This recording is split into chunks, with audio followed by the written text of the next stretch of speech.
हरे कृष्ण। सभी भक्तों का हार्दिक स्वागत। इस श्लोक बहुत महत्वपूर्ण श्लोक है।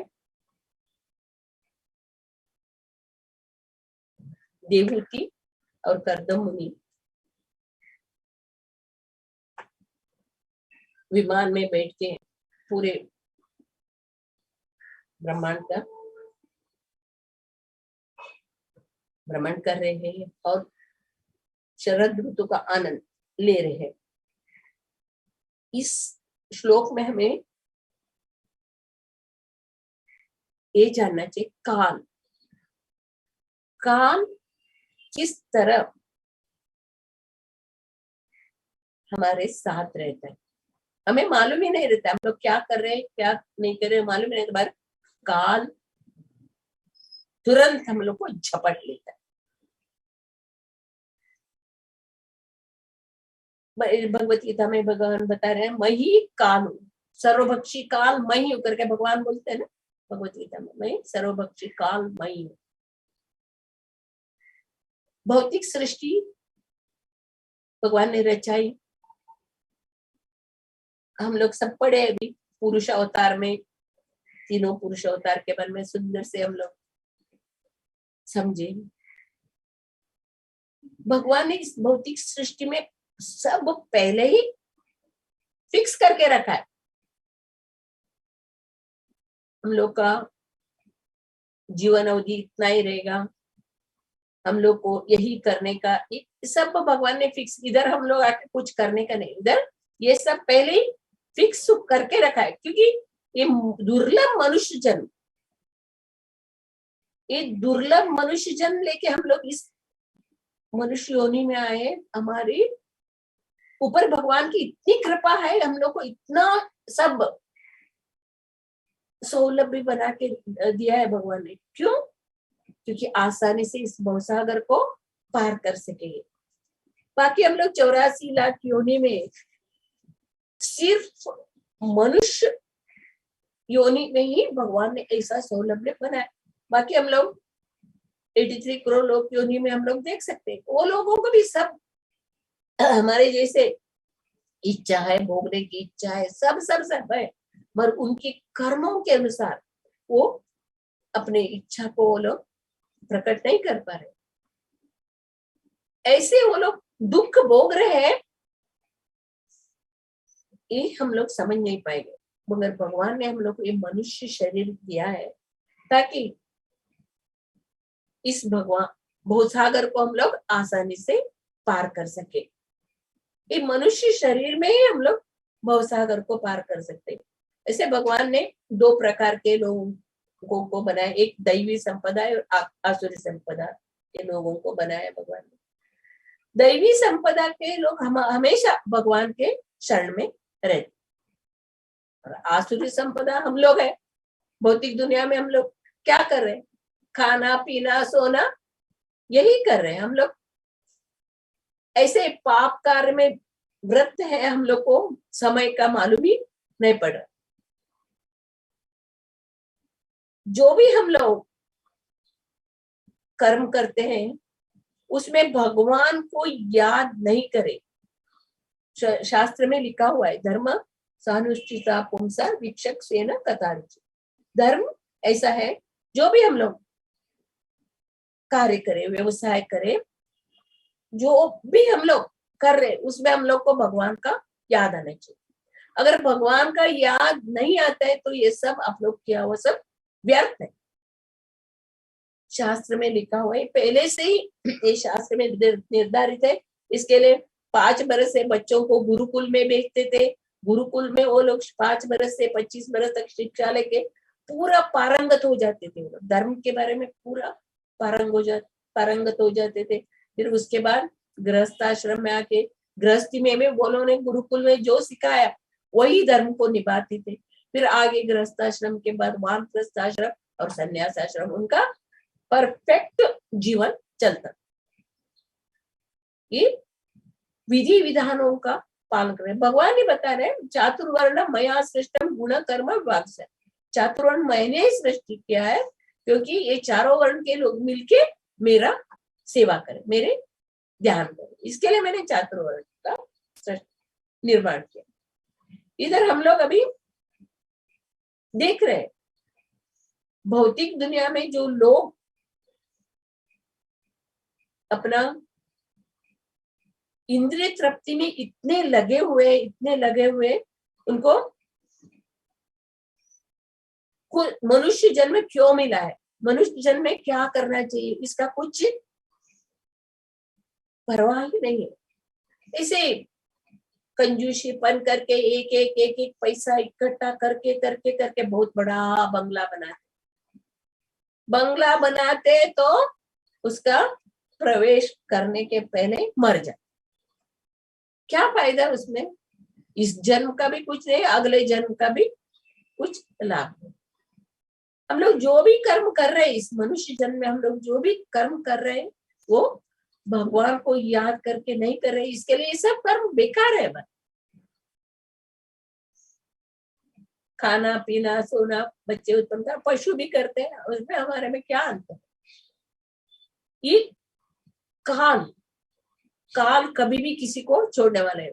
एक दिन का सूर्योदय, एक दिन का सूर्यास्त, हमारा जीवन का एक आयु घट कम होता है। हम लोग बर्थडे मनाते हैं हम लोग, मगर बर्थडे नहीं आता है हम लोग को, स्मशान के ओर हम लोग बढ़ रहे। एक काल रूपी कढ़ाई में सुबह और शाम रूपी आग से हम लोग को जीव को भुना रहे, और एक दिन इस जलते जलते एक दिन हम लोग को निकाल के फेंक दे। इस मनुष्य शरीर भगवान ने हम लोग को क्यों दिया है, क्योंकि हम लोग भगवान से बिछुड़ गए हुए जीव है। इसके लिए भगवान को याद करने, वापस भगवत धाम आने के लिए हम लोग को ये मनुष्य शरीर, हम लोग वो मेन वही भूल गए। किसके लिए हम लोग को मनुष्य जन्म मिला है, भगवत धाम वापस जाने के लिए हम लोग को ये मनुष्य शरीर मिला, ये हम लोग भूल गए। और माया के वश में हम लोग इस माया के चक्कर में ही सब कुछ मेरा मेरा मम ममेति, मेरा अपना घर परिवार ही हम लोग को उद्धार करेंगे, सब लोग हम लोग को रक्षा करेंगे, यही हम लोग भाव में डूबे, कूप मंडूक जैसे हम लोग कुएं के मेंढक जैसे हम लोग जी रहे। भागवतम में एक कथा द्वारा एक उदाहरण, प्रैक्टिकल उदाहरण द्वारा हम लोग को समझा रहे। देखो मनुष्य जन्म दुर्लभ, मनुष्य जन्म ऐसे व्यतीत मत करो। उदाहरण के लिए हम लोग अजामिल का स्टोरी जान सकते। अजामिल कितने अच्छे कुल के ब्राह्मण और ब्रह्मचारी था अजामिल, और ऐसे घर में पूजा पाठ, माँ बाप की सेवा करना, बहुत श्रेष्ठ कुल में जन्म हुआ ब्राह्मण था। अचानक एक दिन जंगल में फूल लाने के लिए गया तो उसने वेश्या को देखा, सिर्फ आंखों से वो वेश्या का जो दूसरे के साथ जो संबंध कर रही थी वो देखा, बस उसका माइंड ऐसा बदल गया, वो घर परिवार सब सब सब छोड़ के उस वेश्या के पीछे गया, और वेश्या में इतना अनुरक्त रह गया, उसका सब सब सब ब्रह्मचारी जीवन, उसका आचरण सब भूल के वो वेश्या को खुश करने के लिए वो क्या क्या करने लगा, चोरी डकैती लूट मार, अब पाप कार्य, इतने पाप कार्य करने लगा, वो इतना पाप कार्य करने लगा इन्हें, वो गिन नहीं सकते, ऐसे पाप कार्य करने लगा अपने पत्नी और बच्चों को पालने के। लास्ट में उसका एक बच्चा नारायण नाम रखा था, उसके ऊपर उसका बहुत प्यार था, इसके लिए उसको खिलाना, नारायण खाओ, नारायण पियो, नारायण सो, मेरे साथ रहो, नारायण करके वो छोटे बच्चे का बहुत प्यार करता था। वो छोटे सबसे उसको बहुत बच्चे थे, उसमें वो छोटे बच्चे को बहुत प्यार कर रहा था। उसको मालूम ही नहीं पड़ा, अपने उतना कर्म करते करते करते एक दिन काल आ गया, मृत्यु आ गया। तो यमदूतों ने आके उसको लेने के लिए उधर आ गए। तो उसने अपने पुत्र नारायण को बुलाया, डर के, और नारायण नारायण करके अपने बेटे को बुलाया। पर तुरंत विष्णुदूत आ गए उधर। विष्णुदूत आके यमदूतों को बोले, इसको आप लोग, आप हाथ नहीं लगा सकते। तो यमदूत ने बोला, अरे ये पापी है, इतना पाप कार्य किया है, इसको नरक में भी उसको जगह नहीं मिलेगा, इतना पाप कार्य किया। तो विष्णुदूत ने बोला, भले वो पाप कार्य कितना भी करने दो, मगर उसका मुंह से नारायण नाम है, इसके लिए आप उसको छू नहीं सकते। तो यमदूत चले गए अपने मालिक के पास। ये क्या न्याय है, इतना पाप किया है, उसको यमदूत ने लेके आने का हम लोग एक प्रयास कर रहे थे, और विष्णुदूत लोग आके हम लोग को रोक दिए, ये क्या न्याय है। तभी धर्मराज यमराज बताते हैं, देखो जो भी पापी तापी रहने दो, मगर उनका ना आखिर वक्त उसका मुख से भगवान का नाम आया तो आप उसको हाथ नहीं लगा सकते करके उसको बोला। हम लोग ये घटना से हम लोग सच्चा एक घटना, सच्ची घटना से हम लोग देखते, एक वेश्या के संग से उसना कितना उसका पूरा पूरा पतन हो गया। वेश्या के संग से वो तभी कितने बरस का था, 20-22 बरस का था तभी। वो मरते वक्त 88 वर्ष का हो गया, वो मृत्यु है। तभी विष्णु दूतों ने उसको 1 बरस उसको ज्यादा दिया। तो उसको मालूम पड़ा मैंने कितना गलत कार्य किया, कितना गलत कार्य किया करके उसको एहसान हो गया। फिर उसने हरिद्वार जाके तपस्या किया उधर 1 बरस। फिर तपस्या करने के बाद भगवत धाम चल गए। हम लोग संग, ऐसे हम लोग शुद्ध भक्तों के संग से भी हम लोग का कितना जीवन उद्धार हो जाता है। पापी तापी मृगारी और एक वाल्मीकि, उनको भी शुद्ध भक्त नारद जी का संग मिलने के बाद वो सब ने अपने पापों को, पाप कार्य को छोड़ के शुद्ध भक्त बने। ये भी हम लोग शुद्ध भक्तों के संग से क्या होता है ये भी हम लोग देखा, और बुरे लोगों के संगत से क्या हो जाता है ये इधर हम लोग देखा है। और एक स्टोरी, पानी के अंदर बैठ के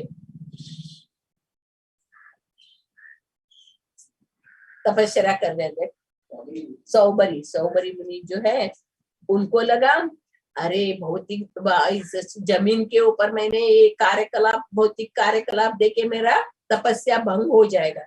इसके लिए वो क्या किया, पानी के अंदर जाके तपस्या करने लगा। इससे तपस्या कर रहा था, ध्यान मग्न होकर तपस्या करता।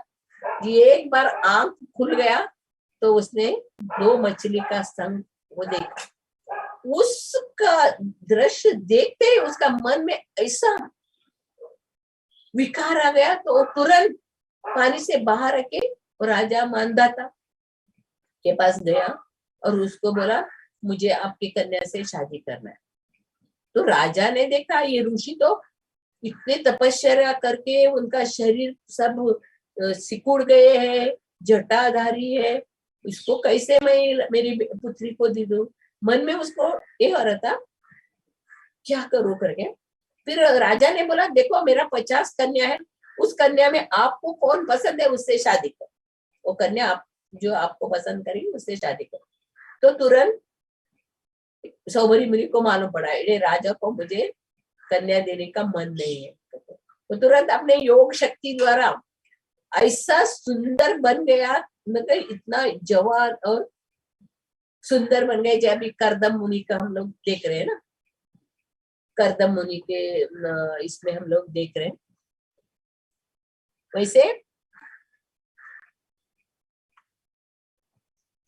सुंदर जवान बन गए। तभी राजा के पास जाने पर राजा को थोड़ा शर्म आया, मैं इतना बड़ा राजा होने पर भी मेरे पास ये सिद्धि नहीं है, इसके पास इतना सिद्धि है। तो उन्होंने बोला मेरा 50 कन्या, 85 कन्या के साथ शादी कर। तो सौबरी मुनि ने उसके 50 कन्या से शादी किया और वो उसी के साथ अपने को विस्तार कैसे करदम मुनि ने अपने को 9 इसमें विस्तार किया, इस वैसे सौबरी मुनि ने अपने आप को विस्तार करके वो काम जीवन का वो सुख भोगा। फिर बाद में उसको मालूम पड़े, बार बैठा तो सोचने लगा, अरे ये क्या हो रहा है, मैंने किसके लिए आया था, तपस्या करने के लिए आया था और ये क्या हो गया। तो उसको बहुत दुख हो जाता है, अरे ये क्षण में मेरा पूरा पतन हो गया, मेरे इतना दिन की साधना तपस्या सब चला गया करके उसको बहुत दुख होता है। फिर वो बोलता है वो 50 राजकन्या को, मैं अभी इधर नहीं रहेगा, मैं जंगल में चला जाए। उसको अपना इसका मालूम पड़ता है, ऐसा होता है तो वो क्या करता है, तुरंत जंगल में चला जाता। और राजकुमार ये बोलता हम लोग भी वो आएंगे, हम लोग ये आपके साथ जंगल में आए करके वो जाके उधर तपस्या करके और भगवत धाम जाए। ये क्षण मछली का संग, ऐसे हम लोग देखते हैं ना, पतंगे किसके लिए, प्रकाश को आकर्षित होकर मर जाता है। हाँ, मछली खाने के लिए, उसको समुद्र में कितने सारे खाने को उसको मिलता है, फिर भी मछुआरा के डाला वो कीड़े को खाने के आशा से आके मछली मर जाती है। तीसरा, हिरण, सुंदर आवाज इसके लिए पीछे भाग के वो शिकारी के जाल में फंस जाते हैं। और हाथी, स्पर्श, हथिनी का संग करने की इच्छा से वो देखती नहीं और खड्डे में गिर जाके वो उसको पकड़ लेता। ये जो पशु जीव में एक ही इंद्रिया प्रबल थी, एक में कान, एक में नाक, एक में जीवा, एक में त्वचा, ऐसा उनका एक ही इंद्रिय प्रबल थे। मगर मनुष्य में पांचों की 5 इंद्रिया इतना प्रबल है, पांचों के 5 इंद्रिय इतनी प्रबल है ने भगवान बता रहे, अगर आप चारों इंद्रियों को वश में किए, एक इंद्रियों को वश में नहीं कर पा रहे तो आपको लेके समुद्र में लेके जाके आपको तूफान में फेंक दे। ये इंद्रिया इतना बलवान है, किसी को भी छोड़ने वाला, इंद्रिया इतना बलवान। जब नारद मुनि का भी हम लोग एक कहानी मैं बताती हूँ। नारद मुनि तपस्या कर रहे थे, बहुत वर्षों तक तपस्या करते रहते, तभी कामदेव आके उनका तपस्या भंग करने के लिए बहुत कोशिश किया कामदेव। तभी नारद मुनि अपने तपस्या से हिले नहीं, उठे नहीं, तो कामदेव हार जाता है और चला जाता है। तो नारद मुनि को गर्व आ जाता है, मैंने कामदेव को हराया। इसके लिए वो सब जगह बताते जाते, मैं कामदेव को हराया। शिव जी के पास जाते, शिव जी के पास जाके बोलते मैंने कामदेव को हराया। तो शिव जी क्या बोलते, देखो किसी को मत बोलो, ये भगवान विष्णु को तो पहले बोलने का ही नहीं, किसी को बोलने का नहीं, आप कामदेव को हराया करके बोल करके शिव जी बताते हैं। फिर भी वो नारद मुनि ब्रह्मा जी को बोलते और मैंने कामदेव को हराया, कामदेव को हराया। फिर बाद में भगवान विष्णु के पास जाते और भगवान विष्णु के पास जाके भी वो बताते मैंने कामदेव को हराया। तो भगवान को तुरंत अंतर्यामी परमात्मा मालूम पड़ता है अपने भक्त को कैसे रक्षा करना चाहिए। तो उन्होंने क्या करता है, तुरंत बीच में वो नारद मुनि जा रहे थे ना, वो मार्ग में एक सुंदर ऐसा नगरी अलकापुरी जैसा सुंदर नगरी बनाते हैं। उधर विश्व सुंदरी करके राजकुमारी रहती है, उसकी शादी उधर ये हो रहा है, शादी चल रहा है, यानी शादी करने के लिए बड़े बड़े राजा महाराजा लोग सब आए हैं उधर वो कन्या से, विश्व सुंदरी बहुत सुंदरी वो कन्या से शादी करने के लिए। फिर नारद मुनि को मन में लगता है उसमें, अरे मैं भी जाके उधर बैठे तो विश्व सुंदरी मुझे वर लेगी, ऐसे मन में आता है।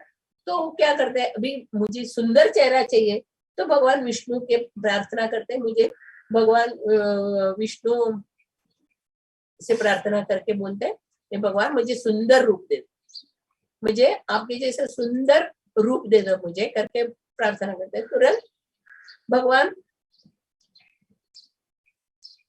उसको प्रदान करते हैं। तो वो जाके उधर शादी के स्वयंवर मंडप में जाके बैठते, वो आती है विश्व सुंदरी, हार लेके आती है, तो उसको देख के आगे चले जाती है। वो नारद मुनि उधर से उठ के और आगे जाके बैठते, मुझे हार डाले, वरमाला मुझे डाले, और वो भी देखती नहीं और आगे चले जाते, और उधर जाके बैठते है, मुझे वरमाला डालेगा वरमाला। फिर वो आगे चली जाती, आगे चले तो जब भगवान विष्णु आ जाते, भगवान विष्णु आते तो विष्णु को ये वरमाला डालते हैं, और भगवान विष्णु वो विश्व सुंदरी को लेके चले जाते। तभी उधर वो शिव जी को उन्होंने बताया था ना, मैंने इसको हराया, कामदेव को हराया, तो शिव जी बोले थे देख किसी को बोलने का नहीं, विष्णु को तो मत बोलो। तभी वो शिव जी के गण जो थे, वो गण शिव जी के गण लोग उसका पीछे कर रहे थे, नारद मुनि के पीछे कर रहे थे, कहाँ कहाँ जा रहे, कहाँ कहाँ जा रहे। तभी वो इधर भी आ गए, स्वयंवर मंडप में भी वो नारद जी के पीछा करते करते।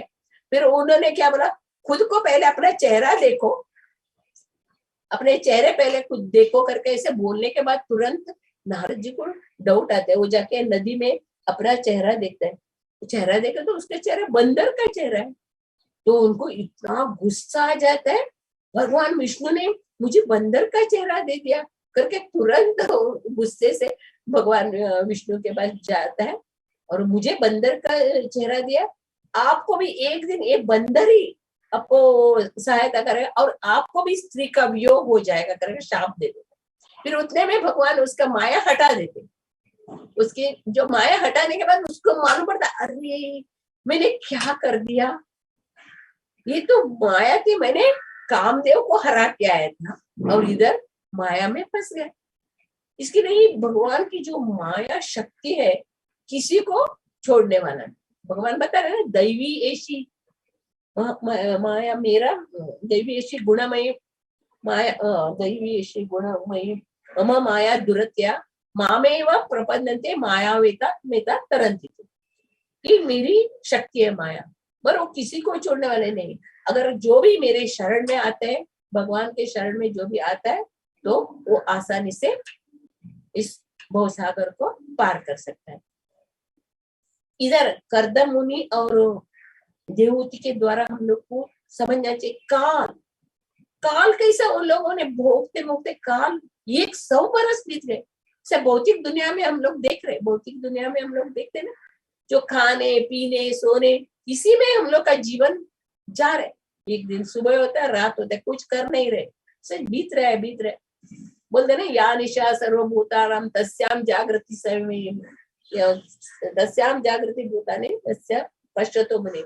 जो ऋषि मुनि लोग जागने का समय रहता है, हम लोग सोते रहते, और हम लोग जागने के समय वो ऋषि मुनि लोग ध्यान करते रहते। ये भगवत गीता में भगवान बताया नहीं, हम लोग का जीवन किस तरह गलत रास्ते में जा रहे, न विधि विधानों का पालन है, न गुरु और भगवान के बारे में रुचि है, हा?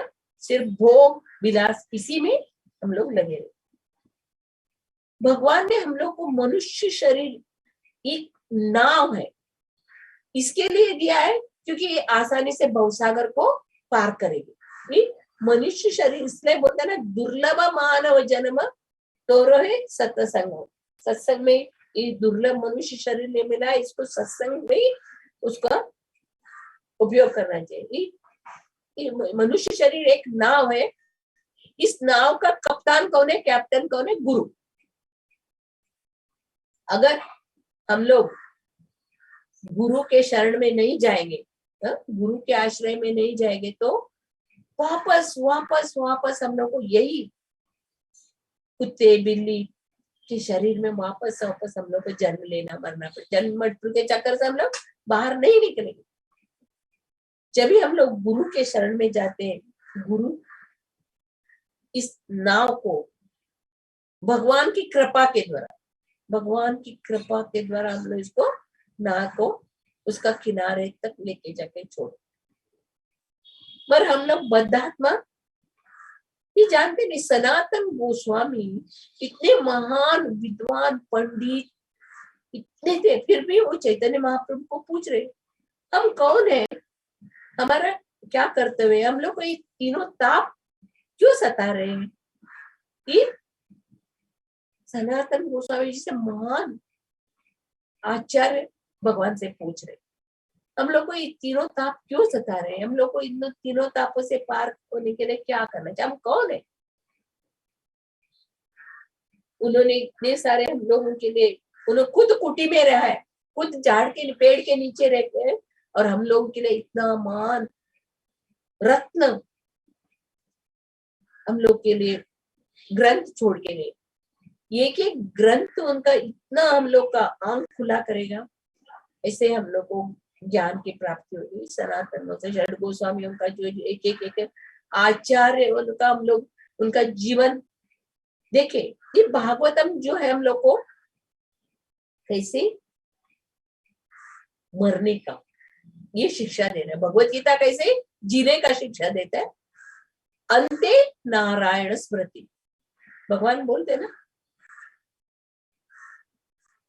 मन मना भव मद भक्तो मध्याजी माम नमस्कुरु मामे वैश्य सत्यम ते प्रतिजाने प्रिय, मेरे शरण में आओ, मुझे प्रणाम करो, मेरे पूजा करो, मेरे ध्यान करो, बस आप ही मेरे लिए प्रिय हो। ऐसे सब भगवान ने टाइम फिक्स कर दिया। सब हम लोग सोच सकते हैं, जब ये माँ के गर्भ में बच्चा रहता है, माँ के गर्भ में बच्चा रहता है, उसको कौन पालते हैं? ये कौन करते हैं? हम जीव करते हैं। हम लोग अपने आप को बहुत महान समझते हैं, अपने आप को महान, मगर वहां के गर्भ में भगवान उसको उल्टा लटका के थैली में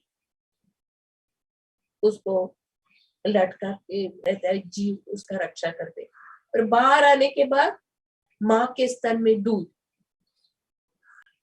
वो बच्चा खाने का योग्य होने तक माँ के स्तन में दूध रहता है।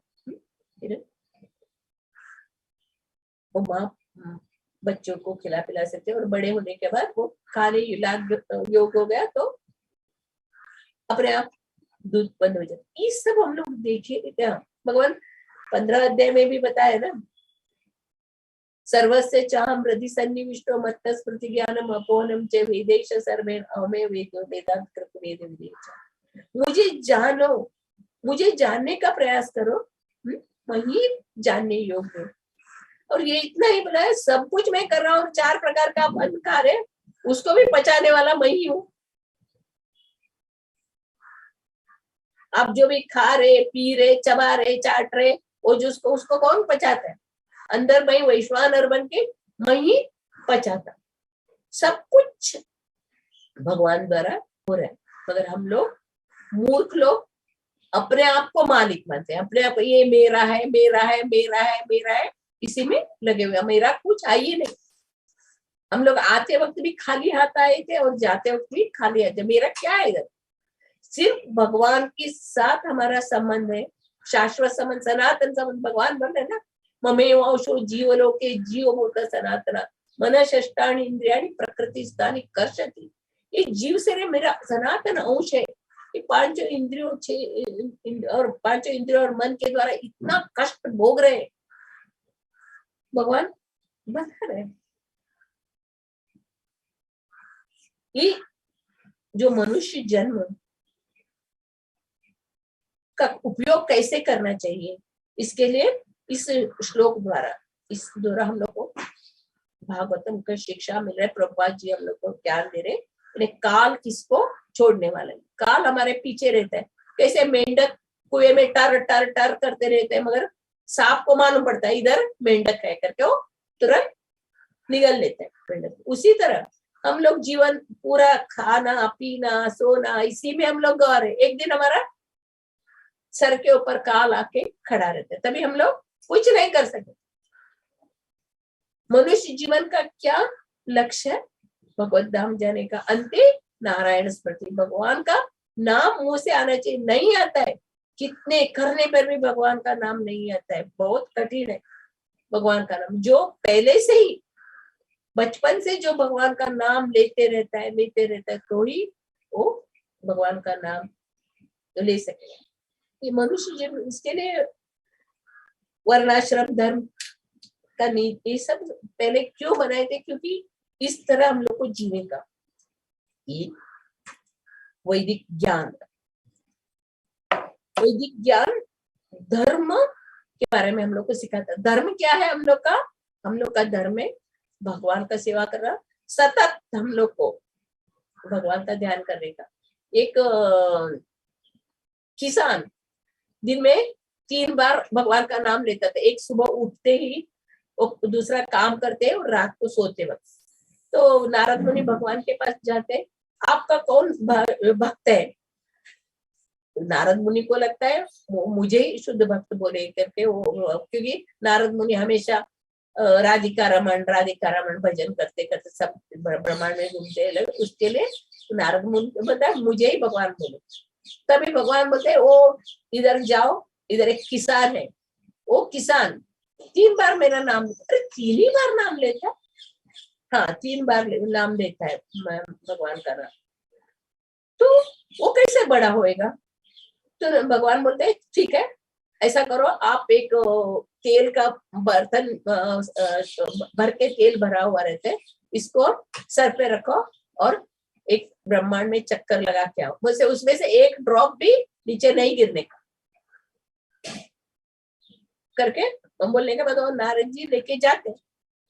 उनको मन में ये रहता है एक किधर गिरेगा तेल गिरेगा, वो उसी में ध्यान में वो परिक्रमा करके आते, तभी पूछते कितने बार मेरा नाम लिया? अरे मैं तेल गिरेगा करके तेल के ऊपर ही ध्यान रखा था मेरा, मगर इधर भौतिक दुनिया में एक किसान है, वो उठते ही भगवान को याद करते ही, भगवान आपके बिना मैं जी नहीं सकता, आपके द्वारा ही मैं जिया हूँ, वो याद कर रहे हैं। और काम करते हो सततम कीर्तयन्तो माम, बोलते ना काम करते ही रहो, नाम लेते रहो, काम करते वक्त करते करते भगवान का याद करते हैं। और खाते पीते वक्त सोते वक्त हम लोग भगवत गीता में भगवान बता रहे हैं ना, यत् करोषि यदश्नासि यत् जुहोषि ददासि यत् तपस्या कहते तत्पुरुषम मदर्पण, तुम जो भी कर रहे हो मुझे अर्पण करके मेरा नाम लेके करना चाहिए। इतना शिक्षा स्टेप में भगवान हम लोग को शिक्षा दे रहे, सतत मेरा नाम लेते रहो, मेरा याद करो, मेरे सेवा करो, भक्तों की सेवा करो, सत्संग में रहो, साधु संतों की सेवा करो।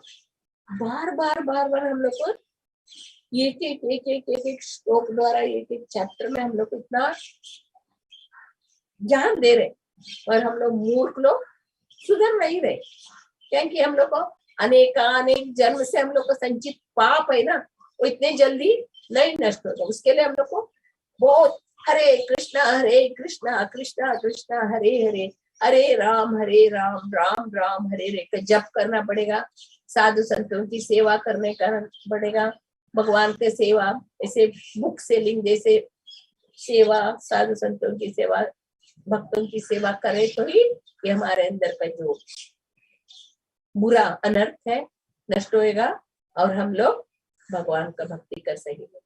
इधर देवहूति और कर्दम मुनि के द्वारा एक हम लोगों को शिक्षा दी है, यानी इंद्रिय तृप्ति कभी भी पूरा नहीं होता, इंद्रियों को हम लोग कभी भी तृप्त नहीं कर सकते, कितना भी तृप्ति करने के लिए जाओ मगर वो और भी बढ़ेगा, इंद्रिय तृप्ति कभी बढ़ेगा। ये हम लोग को भगवान सिखा रहे, काल होके मैं आपके पीछा कर रहा हूँ, हमारे एक क्षण जीवन का एक क्षण का हम लोग उपयोग भगवान की सेवा में, भगवान का नाम लेने में, भगवान का गुणगान करने में, ये हम लोग को समझना चाहिए। काल कभी हमारे ऊपर आके मंडराएगा उसका भरोसा है। समय भगवान बोलते हैं ना, समय मैं हूँ, काल मैं हूँ। क्या बोले ना, time and tide wait for none करके है ना, टाइम एंड टाइड कभी भी किसी के लिए वेट नहीं करता, वो तुरंत। तभी हम लोग कुछ नहीं करेंगे, अरे मैंने इतना बड़ा घर बनाया था, मुझे बच्चों का सब शादी ब्याह देखने का था, मुझे और थोड़ा दिन रुकने का था। एक कन्नड़ भजन है, पुरंदरदास का भजन है, मैंने इतना कष्ट उठा के माड़ी का घर बनाया, मगर वो घर में जा ही नहीं पाया। मैं घी का डब्बा भर के घी ला के रखा, सब अच्छे अच्छे व्यंजन बना के खाने का करके, और घी का डब्बा नीचे गिर गया। यानी उतना सुंदर भजन है। हम लोग हमारा जीवन व्यर्थ ही कैसे गंवा रहे हैं। भगवान की शरण में जाए बिना, भगवान को जाने बिना, अपने असली पिता को जाने बिना हम लोग अपना जीवन कैसे व्यर्थ गंवा रहे हैं। इसका सुंदर काल के बारे में प्रभुपाद जी ने बहुत सुंदर इधर बता रहे हैं। हरे कृष्णा। श्रीमद् भागवतम की जय। श्री प्रभुपाद। कुछ भी समझ में नहीं आए तो पूछ सकते हैं।